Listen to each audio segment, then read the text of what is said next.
What's up? Welcome to the Wedding Photography Flash Bootcamp. If you're not a wedding photographer, you're still bound to find some helpful nuggets in here over the next 3 days. My name is Nick Hilton. I am a wedding photographer from Southern California, and I am so glad you decided to join me here. Let's go. First, let's get some things straight. Using flash does not mean buying a ton of expensive gear. Using flash does not have to take long to set up and use. Using flash does not have to look flashy. Using artificial light of any kind can look natural. The ability to use flash does belong in your arsenal, and honestly, good results are easy to achieve.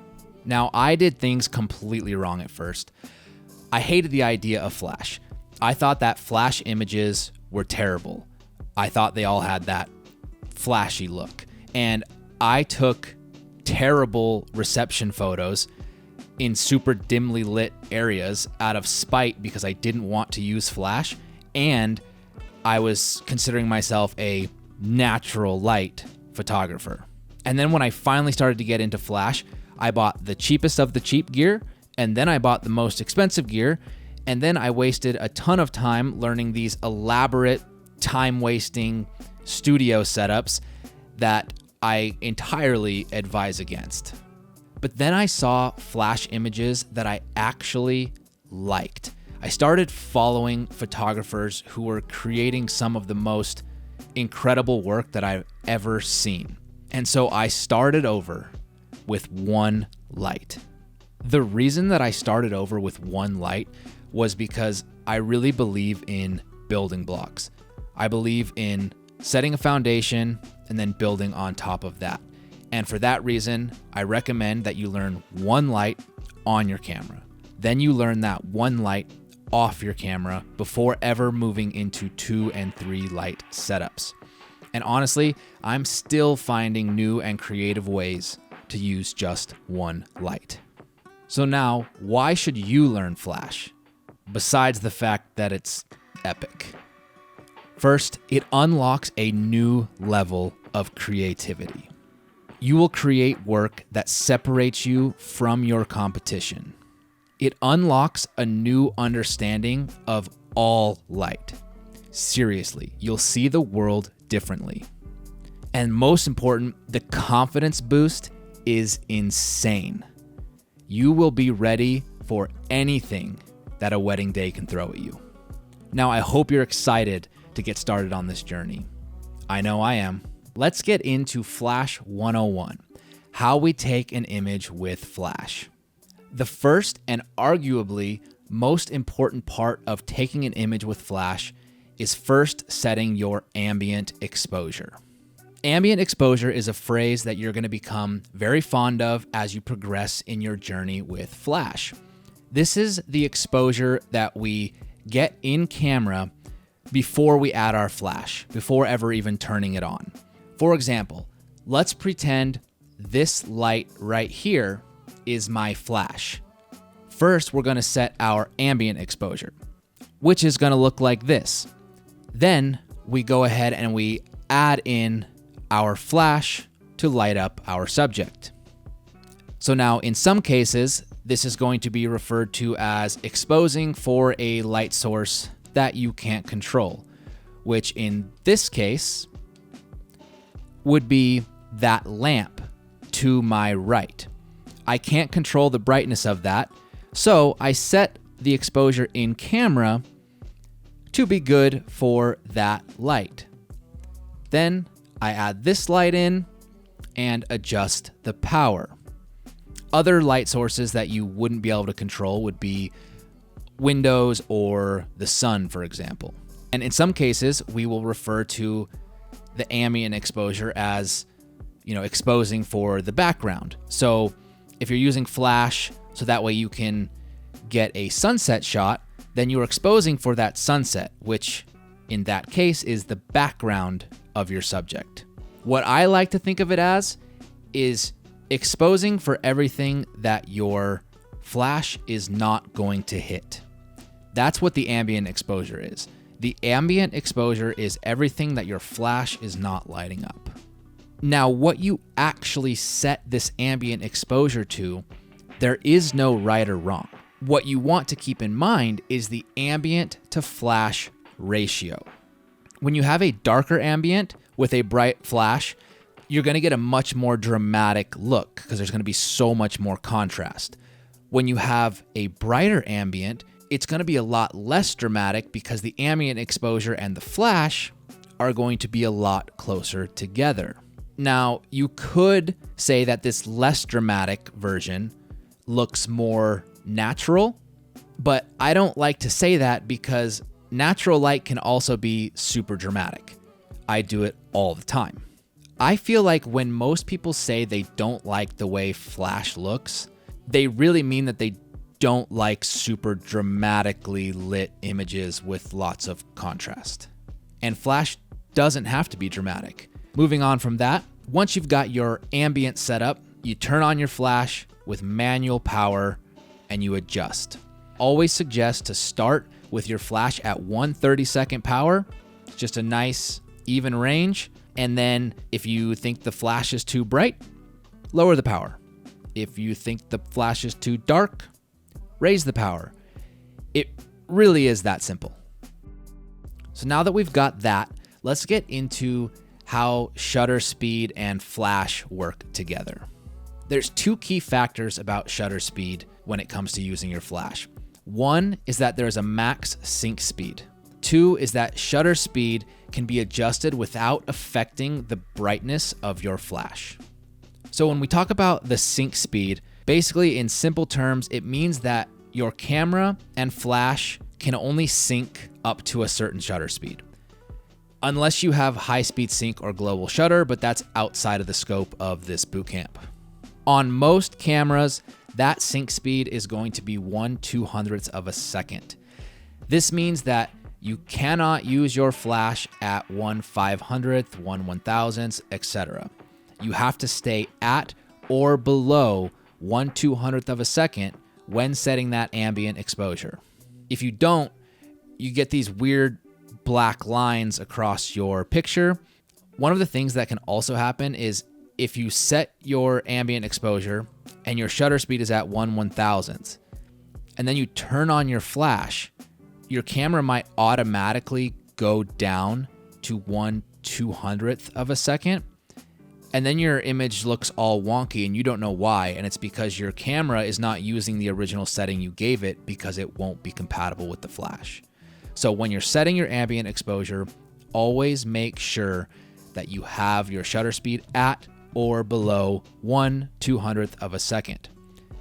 Let's move on to that second thing. Adjusting your shutter speed won't affect your flash exposure. Let's do this demonstration. I'm going to take a photo of this camera with this single speedlight. I have a grid on it to avoid light spill. With my trigger turned off, this is my ambient exposure. My settings are 1/200th shutter speed, f6.3, and ISO 100. I turn on the trigger and I set my flash power to 1/32. And in this case, I like it. No need to change the power. So now watch. If I widen my aperture, the background gets brighter, but so does the flash. Same with ISO. If I turn that up, the background and the flash get brighter. But if we slow down the shutter speed, the flash brightness stays the same, but everything else that the flash isn't hitting gets brighter. So as you can see, we set our ambient and then we turned on the flash, and in this case of the demonstration, I left it at 1/32. I didn't have to go up or down. And you saw that when I adjusted my aperture, everything got brighter. When I adjusted my ISO up, everything got brighter also. But when you adjust your shutter speed, that flash exposure didn't change. Look at the Canon logo. It's the same brightness in the original image and the one with the slower shutter speed. And so what we can conclude with all of this is that once you've set your ambient and your flash exposure, see if you like the ratio. If you want a less dramatic ratio, you can slow down your shutter to change it. Or what I actually recommend doing is just to start over. Set a brighter ambient and then redial in your flash power. You don't want to be trying to do all of the 4 different settings and getting lost. It's always easier to just turn off the flash, set the ambient again, turn the flash back on, because at that point, it's just up or down on the power. All right, see you in the next one. All right, in this video, just want to go over a couple flash settings that I recommend using. So this is the Godox V862. If you don't have this specific flash, I'm sure your settings are probably pretty much the same. All right, so when we turn it on, right here, I am in basic manual mode, full manual, no radio symbol up here, no master or slave symbol. If I click mode right now, it cycles through between manual, multi, ETTL. So that's the first mode, manual. Then if we click this button with the zigzag, this is going to cycle through different master and slave modes. You can see right here, now we are in optical pulse, master. Keep going, optical pulse, slave. Now we're in radio, master, and this is what I also like to use when my speedlight is on my camera. Because if I click this mode button now, I get a new option called groups.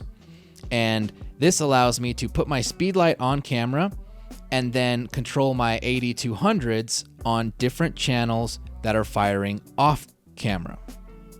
Now, if we click this button again, we have radio slave.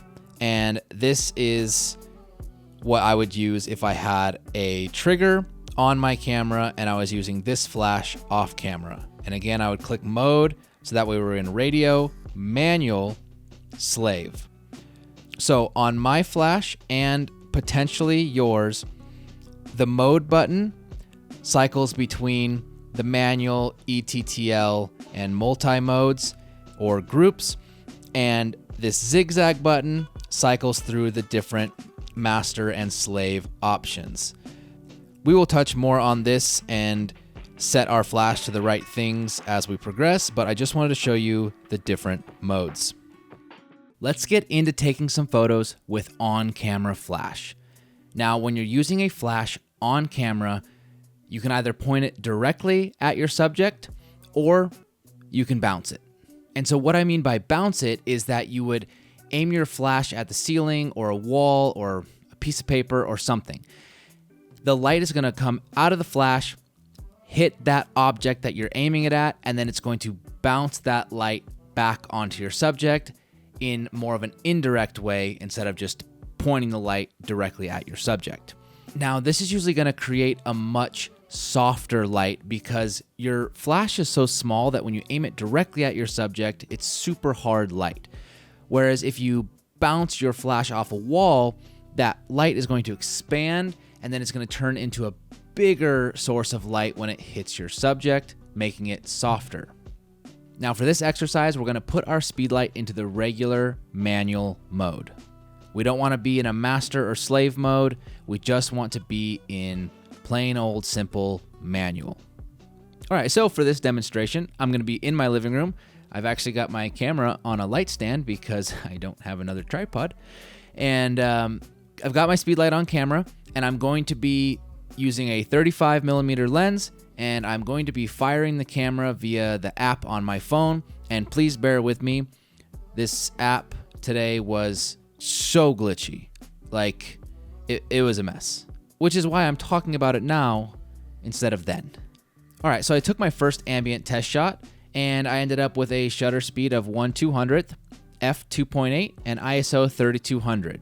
Now, I want it to be a bit darker, so that way everything we see lit is really coming from the flash. So I darkened it down to ISO 500, f2.8, shutter speed of 1/200th, and I was like, okay, that's super dark, cool. So then I turned on the flash, and I had it pointing directly at me to do a direct flash test. I set my power to 1/32. Like I said, it's a nice mid-range, and I took a test shot. Clearly, it's too bright. So I lowered the flash power to 1/128th, which is the lowest flash power I can go. And still, it's a bit too bright, but because this is the lowest flash power, I'm gonna have to adjust my exposure a different way, so I chose to lower the ISO. So now with this lower ISO, we're at 1/200th shutter speed, f2.8, ISO 200, and my flash power is at 1/128th. So I kept everything else the same, I just lowered the ISO, and now I've got an exposure that I'm happy with. Now we can see that this is what that ambient light looks like now that I lowered the ISO, which really shows us that everything we're seeing in this image and the rest of the images to follow, everything you see that's lit is coming from the flash. All right, so now we're gonna bounce the flash off the ceiling, and instead of pointing it directly up, which does work in some cases, I have mine tilted just a little bit. So that way it angles up, hits the ceiling, comes down, and then hits me. If your subject is farther away, sometimes you can get away with tilting it a little further so that the angle matches. And I'm still staying the same distance away from the camera, and all of the settings are staying the same, except I am raising the flash power for this, since you need more flash power to bounce than you do for direct flash. And here is the result of bouncing off the ceiling. Again, we're still at 1/200th, f2.8, ISO 200, but now our flash power is at 1/16th, because as I said, you need more power to bounce flash, even with the ceiling being so low.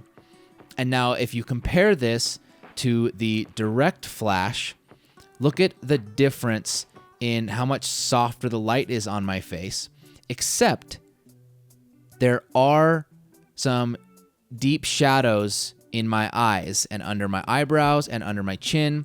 So something that we can do to mitigate that is your flash actually has a little bounce card that you can pull up. I used mine so much that it broke. So I actually use my business card. It's white. So I stick my business card right in here into my MagMod holder. You could use a rubber band and an index card, whatever. And I just put it like this. And what that's gonna do is when my flash goes to bounce off the ceiling, some of it is gonna hit this card and bounce into the subject. And so if we look at that, same flash power, same settings, but now the shadows under my chin and under my eyes have been filled. So again, if we look at this compared to without the bounce, with the bounce card, without the bounce card, and then direct flash. The next thing that we can do is we can turn the flash and aim it towards a side wall instead of the ceiling, so that way we get a sideways direction of light. Now, for this, because I wanted to keep all the settings the same, I moved myself and the camera about a foot closer to the side wall. And for this first test shot, I have the flash not quite at 90 degrees.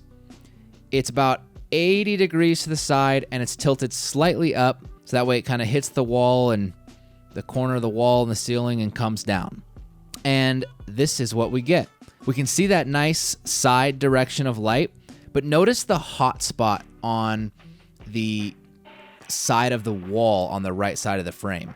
That hot spot is created because my flash is still kind of going forwards. And so to fix that, turning the flash all the way to 90 degrees. And this is what we get with that flash at 90 degrees. Not only did we fix that hot spot, the light became a little bit more feathered on the side of my face. And so now we get this really cool, soft side lighting. And if you look, it actually almost looks like the light is coming from my hallway, which kind of has a cool, natural look to it. And so if we compare this to the direct flash, I mean, look at the difference in what that looks like. Now, is side lighting always going to be a good choice? Are you always going to be able to do this? No. But when you can get a really nice look from it. Now, when it comes to using your flash on camera, whether it's direct flash or bouncing it, distance plays a big role. And what I mean by this is if you got a really high ceiling that you're trying to bounce off of, it's going to take a lot of power to get all the way up to the ceiling and all the way back down to your subject. I mean, look, I had to go all the way up to 1/16th power just to go and hit my ceiling that was only maybe 2 feet higher than the flash itself. So if the ceiling was 20 feet high, you could imagine how much more power I would need to use from the flash. And it's the same, like if the sidewall is so far away, the flash light has to travel so far to be able to come back. And it's the same with direct flash.